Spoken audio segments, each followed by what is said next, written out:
तो दोस्तों, आपका फिर से स्वागत है हमारे चैनल क्राइम जोन पर। आप सुन रहे हो एक न्यू हॉरर स्टोरी, वो भी शुभंकर के साथ। तो आज की ये कहानी शुरू होती है एक फैमिली से, जहाँ पर डॉली और उसके मम्मी पापा राघव और सुनीता रहते थे। मतलब कि ये सिर्फ 3 जन ही थे।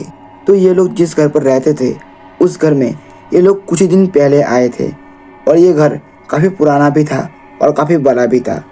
इस घर में सबके अपने अपने रूम थे। तो एक बार रात में डॉली कहीं मिल नहीं रही थी, तो राघव और सुनीता डॉली को हर रूम में ढूंढता है, लेकिन डॉली कहीं नहीं मिलता है। तो राघव परेशान होकर सुनीता से पूछता है कि डॉली कहाँ पर है? वो तो अभी तुम्हारे रूम पर ही था ना, तुम उसको देख के नहीं रख सकती क्या? फिर उसके बाद दोनों ही पुकारते हैं, बेटा तुम कहाँ पर हो? लेकिन इतना पुकारने पर भी डॉली का कोई जवाब नहीं आया। राघव अपने बेटी को ना पाकर डर के मारे परेशान होने लगा, और उसका पूरा बॉडी पसीने से भीग चुका था। और उधर सुनीता का भी सांस फूलने लगा, और वैसे भी सुनीता हार्ट का पेशेंट था। सुनीता के मन में एक डर फैल गया था कि डॉली के साथ कुछ बुरा तो नहीं हुआ है। दोनों ही समझ नहीं पा रहे थे कि वो कहाँ गया है, जिसके चलते राघव सुनीता को काफ़ी बड़ा भला कहता है और कहता है, तुम उसका ध्यान नहीं रख सकती? आज तुम्हारी वजह से हमारी डॉली नहीं मिल रही है। तुम्हारा ध्यान कहाँ पर था? तो राघव के मुंह से ये सब सुन के ना सुनीता रो पड़ता है और कहता है, सॉरी, मुझे माफ़ कर दो, मुझे पता नहीं था कि ऐसा कुछ हो जाएगा। तो ये सब कुछ होने के बाद फिर से दोनों ही डॉली को ढूंढने लगे। फिर तभी अचानक ही घर के अलमारी से किसी की रोने की आवाज़ आई। तो वो दोनों दौड़ कर अलमारी के पास गए। अलमारी खोलते ही दोनों ने देखा कि डॉली अंदर बैठा हुआ है और वो रो रहा है। राघव डॉली को गोद में लेकर कहता है, बेटा क्या हुआ, तुम अलमारी के अंदर कैसे आए? इतना कहने के बाद डॉली कुछ नहीं कहता। डॉली 5 साल का था, वो बोल तो पाता था, लेकिन अभी वो बहुत डर गया था।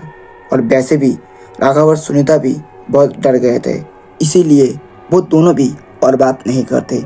उसके बाद दोनों डॉली को सुलाने ले जाते हैं। असल में इस घर में दोनों का अलग अलग रूम था, लेकिन आज वो अलग अलग नहीं सोते हैं। फिर कुछ देर बाद डॉली और उसके पापा राघव सो जाते हैं, लेकिन सुनीता अभी भी नहीं सोया था। वो खिड़की के पास जाके बाहर देख रहा था। फिर तभी अचानक ही सुनीता को किसी बच्चे की रोने की आवाज़ सुनाई दी।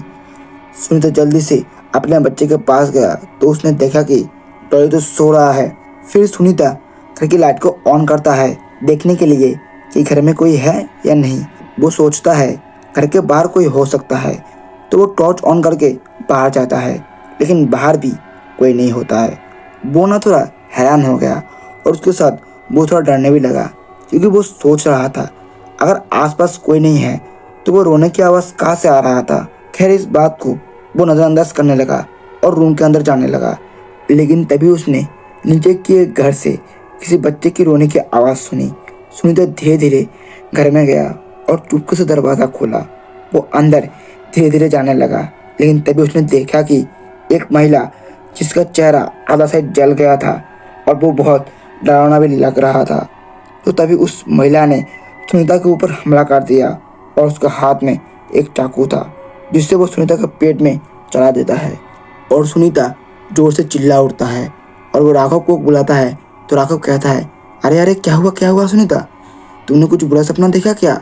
इतना कहने के बाद सुनीता को पता चलता है कि वो एक बुरा सपना देख रहा था।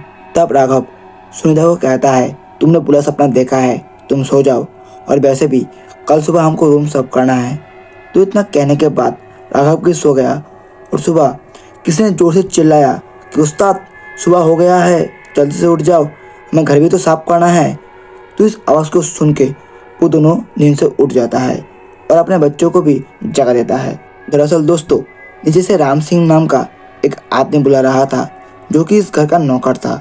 तो राघव और सुनीता नीचे आते आते सुनीता राघव को बताता है कि मैंने कल ऐसा ऐसा सपना देखा था। तो राघव बताता है कि लगता है बहुत टेंशन की वजह से तुमने ऐसा सपना देखा होगा, छोड़ो, उतना मत सोचो, वो बस एक सपना ही था। तो इतना कहने के बाद सुनीता नाश्ता बनाने गया, क्योंकि राघव का आज जल्दी ड्यूटी था। तो नाश्ता करके राघव ड्यूटी में चला गया, और सुनीता डॉली को भी नाश्ता करा के नीचे के रूम को साफ करने चला जाता है।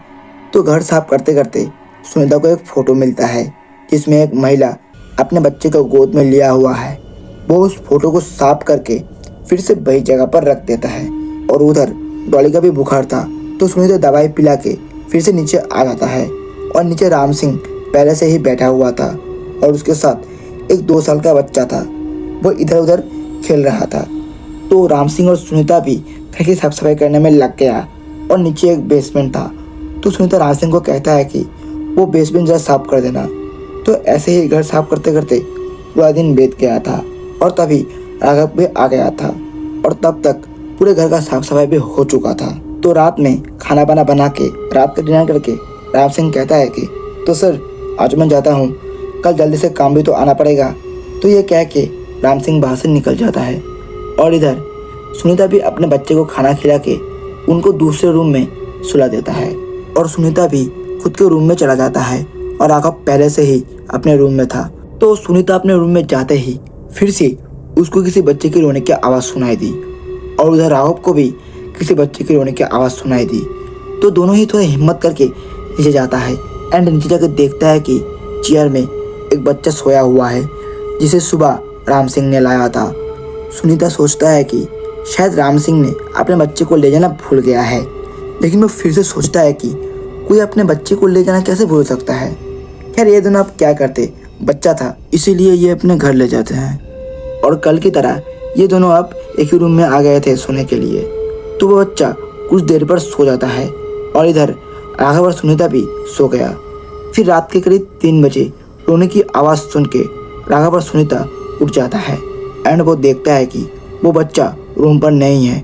वो दोनों इधर उधर देखने लगे। फिर तभी नीचे से आवाज़ आई तो ये दोनों डरते डरते नीचे गए और देखा कि वो बच्चा फिर से उसी चेयर पर लेटा हुआ है और वो रो रहा था।